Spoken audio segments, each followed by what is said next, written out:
Now there we are, camera is able to zoom past the fire tenders and the ambulance stations, and that's the shot of the exterior of the building, of course. Now there's some building work going on. You can see the scaffolding protecting the building next door. Shaftesbury Avenue tonight, the Apollo Theatre right next door to the Lyric Theatre, and it's at that theatre, the Apollo, where there has been some kind of incident with either a balcony or the ceiling collapsing.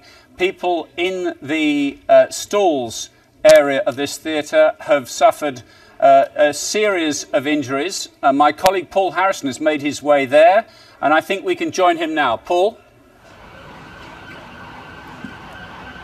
Yes, good evening, Martin. Well, joining me, in fact, are two people who were in the theatre at the moment that the ceiling, or part of the ceiling, collapsed down onto those below. Hannah and Steve, thanks for joining us. Steve, firstly, if I come to you, you were inside the theatre. Just take us through what happened, what time, and what you saw. It was about, I think, 40-odd minutes into the performance. We were right at the very back in the balcony, and we just saw a group in front of us just sort of get up and head for the exit. Didn't really think much of it, but then suddenly a few more people were sort of heading the same way.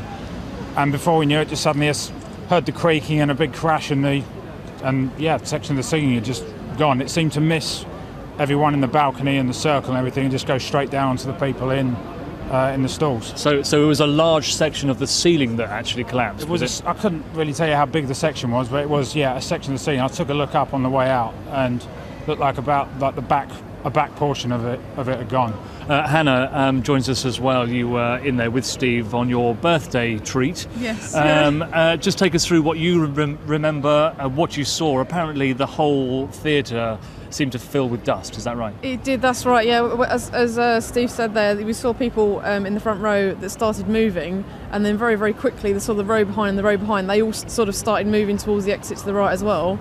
And we saw the ceiling, again, just as Steve said, creak. And then very, very slowly and suddenly it just went down and crashed, and the whole room, just a massive cloud of smoke came up. And then as we were coming out, you know, every other person was just covered in dust and coughing, just dust everywhere. So, but thankfully, like, a lot of people got out very quickly.